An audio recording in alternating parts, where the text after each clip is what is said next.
한 번은 목사 안수례를 마치고 났는데 안수받은 사람과 함께 제게 한 사람이 함께 달려옵니다. 그러더니 저를 기억하십니까? 제가 제자입니다 하면서 안수받은 분과 함께 이분이 내 실천신학 교수시다 이렇게 소개합니다. 그리고 기념 촬영할 것을 요청했습니다. 제자란 마가복음 3장 14절에 그 이유를 이렇게 말씀하셨습니다. 이에 12를 세우셨으니 이는 자기와 함께 있게 하시고 그리고 그 나머지는 부사적 용법으로 또 보내사 전도도 하며 귀신을 내어 쫓는 권세도 있게 하려 함이니라. 제자란 예수께서 자기와 함께 있게 하시기 위함이 첫 번째 부르심입니다. 이 부르심보다 중요한 것은 없습니다. 이유는 예수님과 함께 있지 않으면 제자는 아닙니다. 그 시작과 마감이 그렇고 함께 있게 하신 것과 또 함께 살아가게 하시는 것, 또 함께 사역하는 거죠. 그리고 함께 그 나머지 그 나라에 들어갑니다. 자, 이 사실을 부활 이후에도 어렵지 않게 우리가 발견되는 본문입니다. 우리가 예수님의 부활을 모르는 분이 한 분도 없을 거예요. 그러나 믿지 못하는 부활에게 이렇게 삶이 힘든 겁니다. 지금도 이때만 되면 전 세계 아주 대단히 유명한 매장에는 이스터데이라는 타이틀로 특별 상품을 판매합니다. 서양인 최대 명절이죠. 본래는 이스터 먼데이입니다.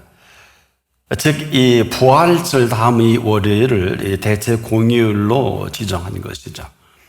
근데 기독교 국가에서는 이 날을 공휴일로 지정되어 놓고 이제 성목요일 또 성금요일부터 시작을 해서 먼데 즉 월요일까지 5일간을 이스터 홀리데이로 5일간의 휴가가 공식적으로 지금도 이어지고 있어요. 이 기간은 1년 최대 명절입니다. 이 봄축제 여행 상품이 최고의 매출을 올리는 기간이죠. 부활절 계란을 또 모르는 사람도 거의 없지요. 그러나 부활하신 예수님을 아는 것과는 아무런 관계가 없습니다. 이유는 그렇게 부활하신 그 시간에 정작 있어야 할 사람들은 거기 없었어요. 최소한 제자들만큼은 거기서 무덤가를 떠나지 않고 지켰어야 했죠. 그렇지 않아요. 왜냐, 도대체 부활이 어떤 부활인지 궁금해서라도 세상에 무덤을 지켜서라도 확인하는 게 맞지 않을까. 왜 3년 내내 이 사실이 주제입니다. 또 3년 내내 이 말씀을 하셨고 또 이 사실이 아니면 그분 입에서 나오는 모든 말씀은 우리가 알아들을 수 없어요. 이 사실 굉장히 심각하게 말씀하셨거든요. 그리고 말씀하신 그대로 놀랍게 죽인 자 가운데서 다시 살아났거든요. 그런데 그 무덤이 심각한 겁니다. 아는 대로 이 아리마대 요셉이 너무 돈이 많아서일까요? 굉장히 화려한 돌무덤인데 그래서 그 무덤이 엄청 어마어마한 돌을 막아놨는데 이 돌이 굴려져 있고 세계 최고의 용병인 로마 두 병정은 사라지고 도망갔어요. 겁나서. 자, 우리도 말이에요. 지금도 마찬가지입니다. 지금까지 우리를 지키고 있던 사람들, 지켜주던 사람들 어느 때가 되면 다 사라집니다. 다 무서워서 도망갑니다. 어려운 일을 당하거나 또 병이 들어도 그렇겠죠. 쓸모없이 이런저런 핑계로 다 떠납니다. 그런데 문제는 그렇게 떠난 사람 그 자신을 잘 몰라요. 왜 떠나는지도. 우리 흔히 그러죠. 내가 너를 평생 지켜줄게. 아주 달콤한 얘기입니다만 이게 말뿐이죠. 그날 그 시간이 되면 스스로 감당하지 못해 도망갑니다. 아마 인생이 이런 줄 아는 사람이 많지 못하죠. 아마 이 사실을 제대로 안다는 것은 사람을 제대로 안다고 볼 수 있는데, 그래서 사람들은 지금도 너와 내가 인과관계가 좋으면 모든 일에 다 도와줄 줄을 알죠. 어림도 없습니다. 그 이유는 뭔지 아세요? 이들은 이런 도와줄 실력이 없어요. 여러분, 병든 사람이 위문을 받을 수 있는데 고쳐줄 수 있나요? 또 문제가 생길 때 약간의 도움은 돼요. 그러나 그 문제를 해결해 줄 힘이 없어요. 또 내가 죽음을 당했을 때 이 죽을 병이 걸렸다. 그건 안 됐다고 할 수 있는데 할 수 있는 게 아무것도 없잖아요. 애경사를 우리가 찾아주는 게 고작이죠. 그래서 누구나 여러분의 슬픔을 대신할 수 있나요? 또 기쁨 또한 대신이 불가능합니다. 구체적으로 말씀을 드린다면 여러분과 내 인생의 죽음에 누가 답을 하겠어요? 마찬가지로 슬픔 또한 절대 대신하지 못해요. 여러분, 이런 거예요. 내가 가장 기쁘다고 내가 기쁜 거지 너는 안 기뻐요. 또 슬픔도 마찬가지예요. 내가 슬픈 거지 슬픈 척은 할 수 있죠. 이유는 뭘까요? 나만큼 감동적이지도 감격적이지도 못하다는 거예요. 근데 뭘 좀 알아야 되거든요. 근데 진정 조금 이제 알아서 아는 척 할 수 있는 사람은 그래도 조금은 아파하고 또 조금은 또 슬퍼하고 고통스러워하기도 하죠. 근데 이런 사람 많지 않죠. 이유는 자기도 잘 몰라요. 또 내가 뭘 어디까지 알아야 되는지 뭘 알아야 마음을 나눌 수 있지 않겠습니까? 이것은 지금도 심각합니다. 해 아래 정말 나를 누가 가장 잘 알 수 있을까요? 그나마 잘 알 수 있다는 것은 가장 가까이에 있는 분이실 겁니다. 근데 그 정도죠. 근데 정말 그래도 나를 잘 아시는 분은 나를 길러주신 유일한 부모님 외에는 없죠. 이게 다인데 그럴까요? 정작 저나 여러분을 가장 잘 아는 분이 누굴까요? 이 얘기만큼 심각한 얘기는 없습니다. 나를 지으신 분입니다. 나를 이 땅에 내신 분이시죠? 이분은 내 생의 마지막을 반드시 책임질 분이 이분밖에 없어요. 그래서 우리가 두 가지를 못하죠. 이 땅에 오는 걸 함부로 올 수 없고 가는 걸 또 우리 함부로 갈 수 없죠. 그래서 우리가 이 앞에 나온 거 아닐까요? 근데 살면서 하루에 2만 번 호흡하게 하시는 분을 고마워하는 사람은 저는 많이 발견 못했어요. 어쩜 이걸 모르면 지금도 끊어질지 몰라요. 하루 우리 심장은 10만 번 이상을 움직이거든요. 이거 끝나면 끝나는 거예요. 심근에 경색이 생겼다, 말할 것도 없죠. 이 얘기는 무슨 얘기입니까? 이러한 분을 여겨드리는 사람이 많지 못하는 것 같다는 이 얘기입니다. 사실은요, 해 아래 인생만큼 정교하게 그리고 오묘하게 신비롭게 지은 인생은 없습니다. 모든 피조세계는요, 이 몸 하나 때문에 필요한 거예요. 아마 이 사실만 제대로 알아도 우리가 삶이 좀 엄청 바뀌어질 거예요. 한마디로 이 모든 피조세계는 이 한 놈이 움직이는 필요에 의해서 그 공간이 필요하고 그 세계가 필요한 대기권만 해도 그래요. 지구를 둘러싸여 있는 이 공기층인데 그게 없으면 저 아름다운 흰 구름이 어림도 없어요. 비가 내린다든지 겨울에 눈이 내린다든지 이 대기로 쌓여 있는 이 공기가 아니면, 근데 이게 이뿐입니까? 나나 여러분 호흡하게 하는 이 호흡 공장이 대기권이거든요. 이걸 조금은 아는 사람들은 굉장히 지금도 근데 이 호흡뿐만이 아니에요. 호흡을 하게 하실 뿐 아니라 먹고 마시고 입을 거리까지, 즉 마실 거리, 먹거리, 입을 거리, 이 대기권 속에서 모든 게 만들어지는 거예요. 그렇다면 그 보호하심이란 좀 심각해지죠. 보세요. 바다의 고기를 위해서 이 대기권이 필요합니다. 여러분이 아마 가끔 바닷가를 가보면 고기들이 이렇게 막 튀어 올라오는 걸 볼 수 있을 것입니다. 뭐 여러 가지 이유가 있겠습니다만은 이 바다의 공기의 모든 산소의 원활한 공급이 아니면 다 죽습니다. 온도의 관계도 있지만 또 공중에 새를 키우시는데 그뿐이겠습니까? 땅에 움직이는 모든 생물들을 움직이는 필요한 공간을 그리고 필요한 그대로 숨 쉬잖아요. 먹거리는 가물면 탄자니아 세계 국립공원이 완전히 지금 말라 비틀어 죽은 경우가 뉴스 보니까 나와요.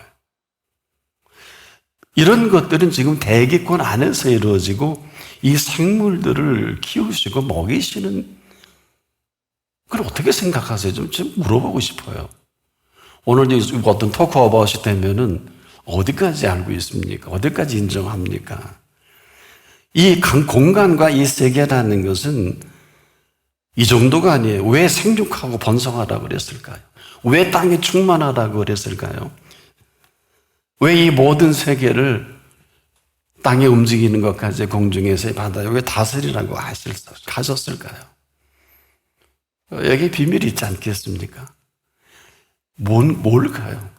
여러분 태양계를 공부해 보면 태양계 혼자 움직여집니까? 이 우주 은하계 공간이 이 태양계를 떠받쳐 주지 않으면 그 어쩌자고 달나라 우주인인가 하면 그건 그대로 사망이에요. 꼭 우주인이 돼야 하는 필요 있는 건 아니에요. 그래서 우리가 모르면 다 모른다. 한마디로 이걸 모르고 살아가는 사람처럼 불행한 사람이 어디 있어요? 요만큼만 노력하면 다 알게 돼 있어요. 얼만큼? 소설하시게 놀랄 만큼 이런 거야? 만일에 이런 감격과 감동과 이 팩트가 아니면 이렇게 운행하는 모든 것이 아니면 지금 그분이 움직이실 때 그것만 움직일까요? 저나 여러분을 그 손길로 움직여내시는 이걸 모르는 저는 불행이 어디 있어요? 아마 이런 분은 이 땅을 밟고 살아갈 그 혜택을 누릴 수 있는 자격을 박탈하실지도 몰라요. 아마 지금도 보고 계시겠죠. 근데 이것이 증상으로 나타나는 게 있어요. 질병으로 나타나고 우리가 알 수 없게 나타나죠. 또 한 가지는 갑작스럽게 나타나는데 하나같이 본인만 몰라요. 그리고 저 졸지에 세상은 졸지에는 없어요. 어쩌자고 그분이 창조한 세계를 그렇게 외람되게 표현할 수 있을까요? 우리가 어디서 와서 어디로 가는지 이거를 모르면 모르는 거죠. 그런 사람이 호흡할 수 있을까요? 그런 분이 심장이 움직여서 운동선수가 되고 공부를 하고 일을 하고 호흡이 뭐예요? 이 목에 붙어 있는 호흡이란 목숨인데 이건 호흡과 아주 직관되는 거 아닙니까? 여러분은 이 얘기를 지금 어떻게 듣고 계십니까? 이거를 정확히 아는 행복만큼 행복한 사람은 없어요. 정확히 알아서 행복한 게 아니라 지금도 이렇게 움직이는 분의 손길로 살아가는 행복을 말합니다. 이거를 성경은 복 있는 사람이라 그래요. 그래서 이 복 있는 사람은 지금도 악인의 길을 좇을 필요를 못 느껴요. 죄인의 길에 설 필요가 없고요. 쓸데없이 바쁠 필요도 없고요. 오만한 자리에 앉을 필요가 없다는 것은 한마디로 그 자리가 탐나지 않아요. 아주 그 이유가 명확한 겁니다. 이유를 대드릴까요? 오직 그 여호와의 말씀만큼 감동적이지를 못한 거예요. 아세요? 그러지 말아야 되는 게 아니에요. 이거는 지옥이에요. 이건 율법이에요. 율법은 구원받을 자가 없지 않아요. 그래서 여러분이 힘든 거예요, 지금. 일해야 먹고 살잖아요. 일 안 해도 괜찮다는 것과 일할 필요가 없는 사람이 돼서 40년간 광야에서 매일 주는 만나로 먹고 산다는 건 다른 얘기예요. 그 말씀이 감동적이라는 게 뭘까요? 이것은 살아있는 말씀이기 때문에 이 살아있는 말씀과 함께 살기도 인생이 짧고요, 버거워요. 뭘 모른다는 것은 누가 이 말씀이 살아 움직이는 이 말씀과 함께 살아가는 줄 여러분 알기나 할까요? 뭐 여기서 아는 분 많이 계십니다만은. 그래서 이 살아계신 말씀과 함께 살아가기도 벅차고 버겁고요. 이런 삶이 오묘하지 않을 수 없고 이런 삶이 신비롭지 않은 게 어젯밤에도 죽을 것 같았거든요. 근데 아침에 일어나서 그분 말씀대로 움직이면 와, 이건 뭐 어디서 그런 힘과 어디서 그런 지혜와 어디서 이런 것이, 이게 에브리데이예요. 안 해보셔서 모르지요. 그럼 모를 수밖에 없으니까 맨날 심각하고 인상 쓰고 앉았고 지금도 쳐다보지도 못하고 뭔 생각이 그렇게 많은지. 이게 살아있는 말씀 앞에 나온 거 아니에요? 살아있는 말씀과 관계없으면 죽은 사람 아니에요. 몸은 살아있지만. 이걸 사망이라 그래도 지나친 표현은 아니겠죠. 이 사람은 지금 죽음을 향해 갑니다. 근데 한 사람은 살아계신 그분과 함께 살아가는 삶의, 제가 표현 이상으로 이것도 신비롭네. 여러분이 유체가 얼마나 아름다워요. 가까이서 보니까 더 멋있네요. 정말 잘 폈네요.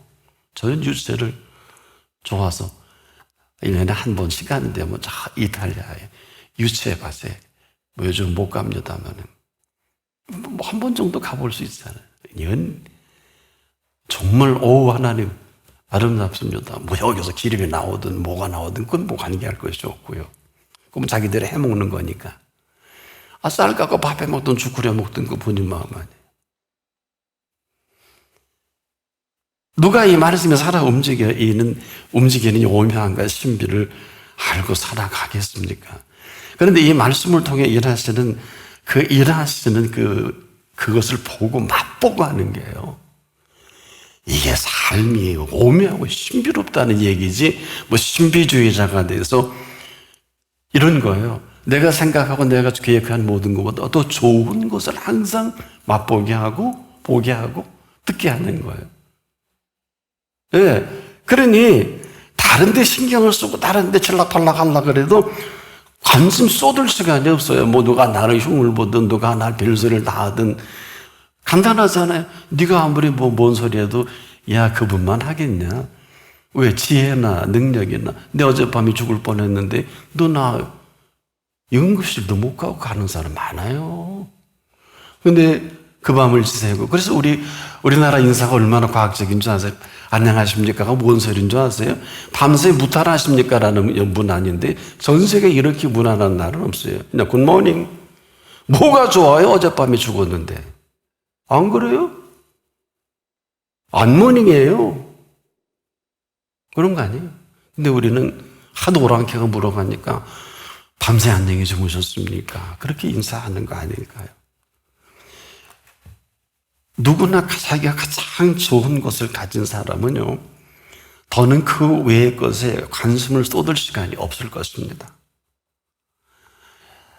마찬가지입니다. 여러분, 우리가 지금도 우리에게 허락하신 것 살피기도 부족한데 그 외의 것에 관심을 갖는다, 안 갖는다? 우스운 얘기죠. 마음조차도 빼앗길 수 없는 것은 그 좋은 마음을 늘 확인해 주기 때문에 이걸 간직하기도 버겁거든요. 근데 무슨 다른 걸 뭐 마음 쏟아서 할 필요가 뭐 필요가 있겠습니까? 그 좋은 분의 그 좋은 것을 누리기에도 이제 버거울 정도예요. 그런 여러 생각해요. 다른 것에 관심 쏟겠습니까? 이게 전부예요, 그냥. 뭐 이래야 되는 게 아니에요. 뭐 믿어야 되고 뭐 어쩌고 그게 아니라 더 좋은 분이 더 좋고 귀한 것을 늘 공급하는 이것도 보고 맛보고 살아가기도 버거운데 그 외의 것에 관심조차 가질 수 있을 필요가 있을까? 여러분, 요셉을 어떻게 보세요? 요셉은 혼자예요. 아버지 야곱도 거들떠보지 못하셨고 12형제는 형제들은 파서 땅에 묻어버릴 아주 죽일 놈들이 돼버렸고요. 그런데 요셉은 가만히 오늘 보세요. 창세기 39장까지 어떻게 요셉이 살았는지. I don't care예요. 저는 물론 10대 요셉이지만은 늘 그에게 말씀하셨고 너 이렇게 될 거야. 너 미디안 상인이 오면 아무도 모르잖아요. 겁내지 말거라. 그냥 가. 아무 소리 말고. 형제들에게 너 실수하지 마라. 욕지거리 하지 마라. 그렇게는 성경에 기록이 안 됐어요. 근데 10대에 뭘 배웠다고 그렇게 당당할까요? 누군가 교통이 없으면 되게 성경의 인물들이 10대에 뜨지 않습니까? 초립동 다윗이 10대에 골리앗을 무너뜨리고 사드락과 메삭과 아벳느고와 다니엘과 함께 10대 때 느부갓네살을 주락펴락하잖아요. 아이 사무엘이 이스라엘 역사를 주도하듯이. 그런 거예요. 뭐 아니면 아니죠. 뭐 그렇게 사세요. 얼마나 힘드세요. 안 됐어요. 좋은 걸 먹을 줄 아나, 좋은 걸 볼 줄 아나, 그 능력을 맛볼 줄 아나, 그 권세와 권능의 살아계심을 우리가 관계없는데 얼마나 힘드시겠습니까? 이건 다른 얘기입니다. 우리가 아니면 아닌 거기 때문에 보세요. 한 사람은 사는 게 축제 아닙니까?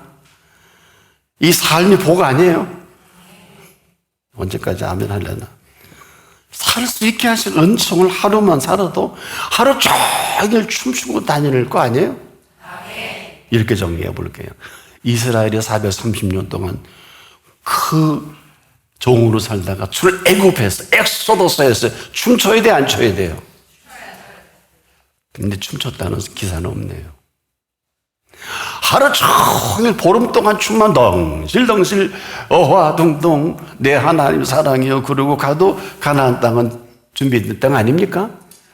왜 못했을까? 꼭 우리 컨셉이에요. 눈만 뜨면 인상 뻑뻑 걸고 앉았고 뭔 돈도 벌 줄 모르면서 맨날 축구해야 되고 그냥 마음 뺏기고 어떡하면 사실 그래 언제 잘릴지도 모르잖아요. 요즘 우리 한국 최대 회사가 흔들흔들하네요. 여러분 아실 분 다 아시죠?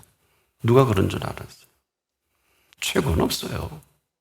그거 어떡하시려고 그래? 그거 무너지면 내 남편 직장 잃어버리잖아요.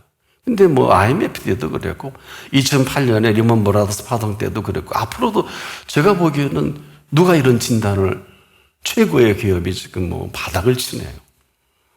모르겠습니다. 저는 그냥 기사만 보고 하는 거니까. 이런 사람에게 삶이 축제일까요? 근데 이 가운데도 삶이 축제요. 이 삶이 복인 사람이 움직일 때 성경은 이렇게 기록합니다. 들어와도 복을 받고 나아가도 복을 받고 그래야 그래요. 이게 복덩어리 아니에요. 그래서 이 사람은 이리 봐도 고맙고 저리 봐도 고맙고 그 다음에 뭐야? 어하둥둥 내 사랑아. 다른 사람 못 불러도 돼요. 본인만 부르면 되는 거 아니에요? 왜 그럴까?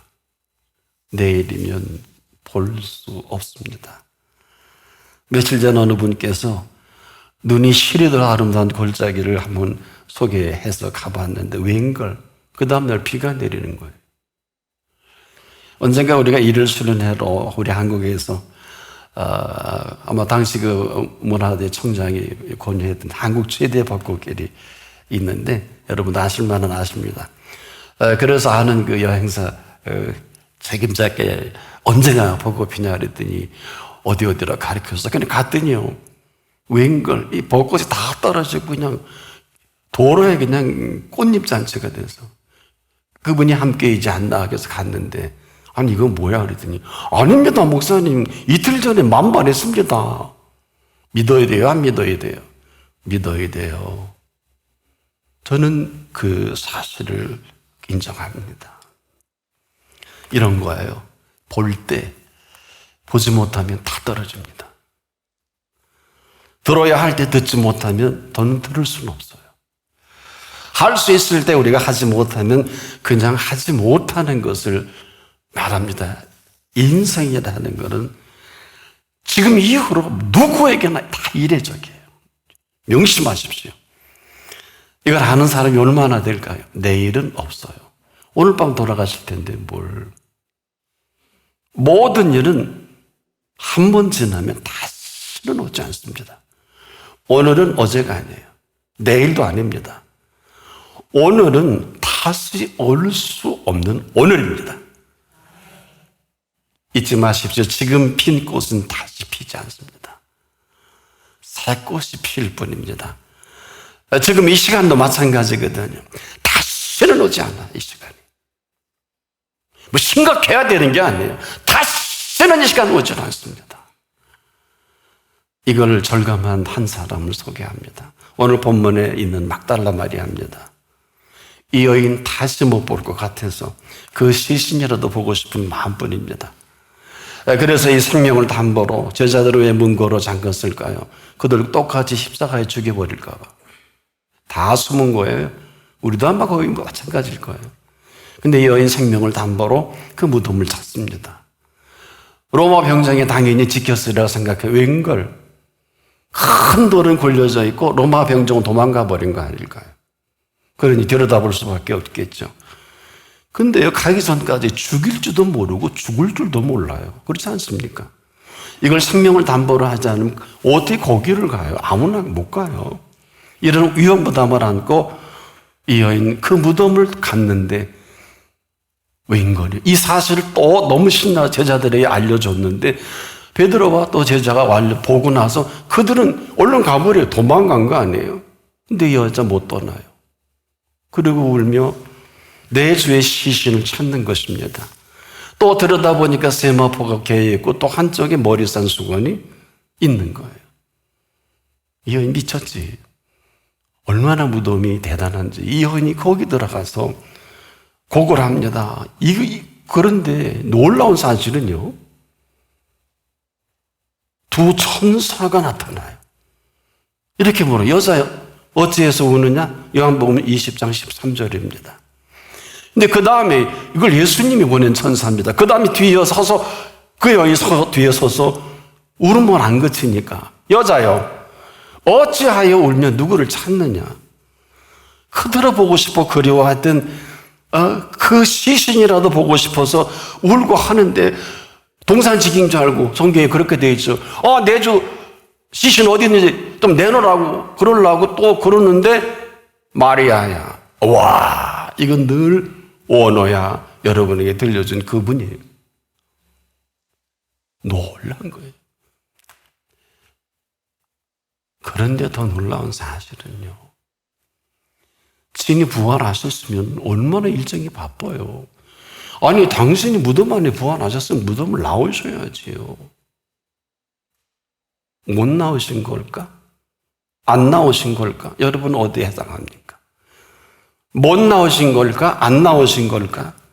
왜 부활하신 3년 내내 66권 중에 39권의 구약이 이 부활을 예언을 했는데 왜 부활하고 다른 데 안 가시고 무덤 안에 계시냐고 말이에요. 왜 그럴까요? 이게 삶의 디테일입니다. 이 여인이 떠나지 못하고 그 시신을 찾는 여인, 막달라 마리아, 뭐 출신 성분이나 위상이나 뭐가 그리 대단합니까? 왜 시신을 다시 살아난 무덤 안을 떠나지 못하셨을까 하는 거예요. 여러분 생각은 어떠세요? 천재 대주제가 되시는데 부활하셔서 무덤에서 나오셔야지요. 왜 무덤 안에서 이러한 일들이 벌어지느냐 하는 것입니다. 근데 보세요. 놀라운 충격적인 일이 벌어집니다. 그녀에게 예수님이 이렇게 말합니다. 내가 내 아버지 곧 너의 아버지, 내 하나님 곧 너의 하나님께로 올라간다고 제자들에게 꼭 일러주거라. 와! 인류에게 이처럼 위대한 메시지가 있을까요? 우린 지금도 이 사실로 인해서 우리가 처음으로 예수님의 아버지 되신 하나님, 나의 아버지가 됐고요. 예수님의 하나님이 이후로 저와 여러분이 하나님이 되신 겁니다. 그리고 이렇게 말씀을 또 나눕니다. 이 선언을 정말 하잘 것 없는 여인에게 이 어마어마한 메시지를 그것도 제자들에게 갖다 전해주라는 것은 제자들에게 티칭이 되잖아요. 성경의 일들은 놀라운 일이 많아요. 아무리 바울이 대단하고 훌륭해도 바울은 스데반이 유일한 스승입니다. 성서적으로, 신앙적으로. 바울 소지 전체에 깔려있어요. 제자들이 아무리 대단해도 이 복음의 메시지는 막달라 마리아를 통해서. 왜 그런 줄 아세요? 이 말씀 이후로 모든 피조 세계가 우리를 향하게 만드신 거예요. 그래서 여러분과 저의 모든 움직임과 일거수일투족과 그래서 예수께서는 이게 얼마나 심각하고 대단한지 아는 사람을 통해서 첫 번째 케이스 바이 케이스로 막달라 마리아에게 나타날 수밖에 없어요. 아무도 생명을 담보로 그분을 기다리는 사람이 없는 그녀가 되어버린 것입니다. 어쩌면 좋아요. 뭘 안다고? 트레이닝하면 뭐해? 성경을 전체를 암기하면 뭐하노? 내가 바리새이요, 내가 대제사장이요, 서기관이요, 내가 구약의 39권을 완성했다면 무슨 의미가 있냐 그 말이에요. 주인이 왔는데 죽인 자 가운데서 다시 살아나시니 부활의 생명의 오묘함과 신비를 무덤 속을 떠나지 못하고 그녀에게 그대로 나눈 시간입니다. 근데 이런 거예요. 부활한 생명은 문을 잠거든 무엇을 하든 이 신령한 몸은 시간과 공간에 아무런 장애가 없이 이 땅에 40일 동안 움직이신 거고, 그리고 우리에게 지금도 이 엄청난 이 비밀을, 그 실체와 사실들을, 심지어 약속하신 보혜사를 통해서 지금 이 시간 우리와 오늘 여기 함께 계신 거예요. 그런 그 시간이 지금 이 시간이요. 그런 그 장소가 바로 이곳입니다. 왜? 그 삶을 전체를 저와 여러분의 선물로 주시기 위해서 우리를 불러주신 이 자리. 아마 여러분이 이 자리 사실로 오늘 하루를 살다가 인생을 마감해도 여한이 없는 시간입니다. 왜? 그 다음은 천국이니까. 아니면 아니지요. 이게 심각한 거예요. 여러분, 이런 사실에 더는 다른 어떤 것으로 대신할 수 없고 다른 이야기, 다른 표현이 용납할 수 없는 이 언어가 된 건 아십니까? 이스라엘 백성에게는 하나님이 이렇게 말씀하신 일이 있죠. 네 말이 내 귀에 들린 대로 행하리라. 민수기 24장 28절로 신약에 와서는 예수님이 이것을 다시 정리해서 우리에게 지금도 내 이름으로 무엇이든지 내게 구하면 내가 행하리라. 이 사실에 근거해서 살지 못하면 그냥 살지 못하는 것뿐이에요. 그래서 삶은 우리가 그분의 생명과 관계에 있느냐 관계 없느냐가 여기서 그냥 결판 나는 거예요. 근데 보세요. 참이 어줍고 부족하게 이를 데 없고 정말 제자들도 충격이었을 거예요. 이 여인 통해서 이런 메시지를 듣는 게 여러분도 충격적이지 않습니까? 우리가 상식에 산다는 무식입니다. 그러나 그 음성에 따라 사는 행복과 축제가 있습니다. 가장 천박한 여인 중에 하나인 막달라 마리아가 인류 최초로 부활하신 예수 그리스도의 첫 음성을 듣게 된 여인 아닙니까? 그것도 예수 그리스도 아니십니까? 상당히 의도적이십니다. 지금도 마찬가지예요. 여러분에게 의도적이신 분은 지금 어마어마하게 고통스러울 겁니다. 언제 잘릴지 모르고 언제 쓰러질지 모르고. 그런데 그분 앞에 있는 사람은 이 모든 것을 주도하시는 분을 만납니다. 바로 이 여인이 여명이 찾아오기 전 여러분 생명을 담보로 그 달려간 그 자리에 무덤을 떠나지 못한 예수님이 얼마나 제자들을 기다리셨을까 하는 생각을 혼자 해봐요. 얼마나 기라상 같은 많은 사람들을 거기서 만나기를 원했을까? 왜? 꼭 주님을 피곤하시게 바로 그리고 그날 밤에 문을 걸고 있는 그곳에 있어서 만져봐. 봐. 비니? 이게 허리에 장자국이고 손에 못자국이다. 그리고 보여주셨잖아요.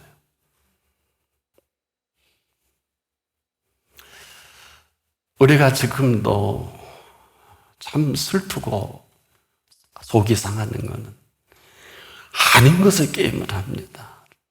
정말 별 볼 일 없는 일에 대단한 것처럼 그분 앞에 폼을 잡는 사람들이 너무 많지 않습니까? 어차피 생명은요, 생명으로 얻어지는 생명입니다. 근데 그 생명을 담보로 찾아간 그 자리가 어딜까요? 바로 그 자리여야만 천사를 동원하셔서라도 울음이 여자의 어찌 울으냐 물어줄 수 있고요. 그것도 아니라면 그 뒤에 서서라도 무덤 안에서라도 여러분의 무덤은 어딜까? 어디세요? 아마 그 뒤에 서서라도 여자요. 어찌하여 울며 누구를 찾느냐? 우리가 그분 앞에서 울 필요가 없는 이유를 아십니까? 이렇게 왜 울어야 돼요? 왜 울어야 될까요? 그러면 여러분이 진짜 좋고 기쁜 건 왜 기쁘세요? 아니, 뭐가 기쁘세요? 이 두 사실을 여러분 잊지 마십시오.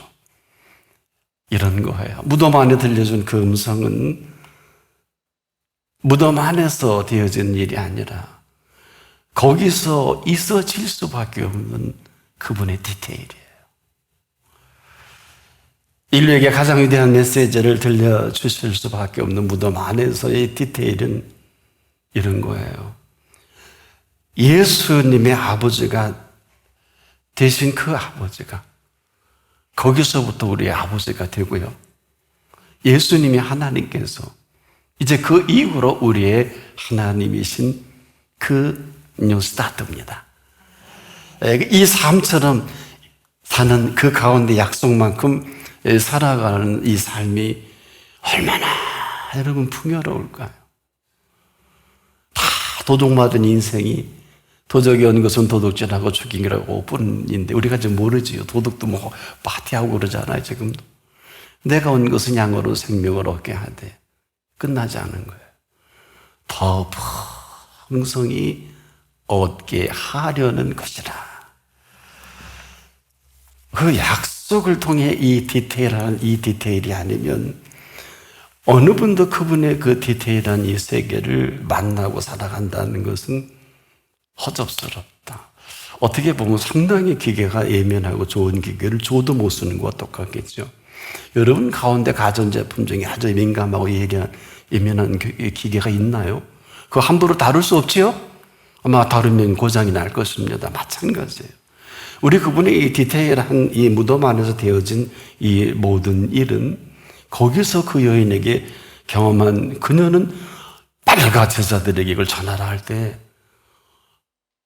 뭐 여러분은 그녀가 돼서 안 돼서 모르겠지만 아마 와 그랬을 거예요. 왜 이걸 나한테 이 어마어마한 메시지를 근데 전하라고 하니까 너무 신나고 좋아서 아마 제자들을 왔지만은 그 겁나서 떠는 그걸 보고 와 이게 사랑 안에 두려움이었고 언제나 사랑은 두려움을 내어쫓는 거구나 하고 그냥 은혜가 됐을 거예요. 아, 두려우면 형벌 뿐이구나. 그런 거 아닐까요? 해 아래 나나 여러분의 생명만큼 디테일한 생명은 없어요. 누가 관리했으면 좋을 것 같아요. 이보시오. 우주보다 더 정교하게 지어놓으신 생명입니다. 그분의 마음 씀씀이로 우리를 케어하지 않으면 저나 여러분이나 그냥 행복을 불행이라고 그러고요. 불행을 행복이라고 살 수밖에 없는 인생들입니다. 오늘 이러한 삶의 디테일을 만나서 하루를 살아도 천년을 살아 맛보지 못한 세계를 맛보시고 보시고 들으시고 그 생각에 가득 채워놓으셔서 하루를 살더라도 후회 없는 생애 시작되길 바랍니다. 기도합니다. 무덤 안에서 들려주신 인류에게 말씀하신 이 놀라운 사실 때문에 하나님은 우리의 아버지 하나님이 되시고요, 하나님은 우리의 하나님이 되신 것을 시작해 주신 주요, 인생 참 허접스럽게 살았음을 용서하시고 이제 이 말씀에 응답하는 우리의 생애를 양으로 생명으로 되더 풍성케 하려 하심이라는 이제 이 엄청난 삶이 시작되기만 하옵소서. 예수님의 이름으로 기도합니다. 아멘.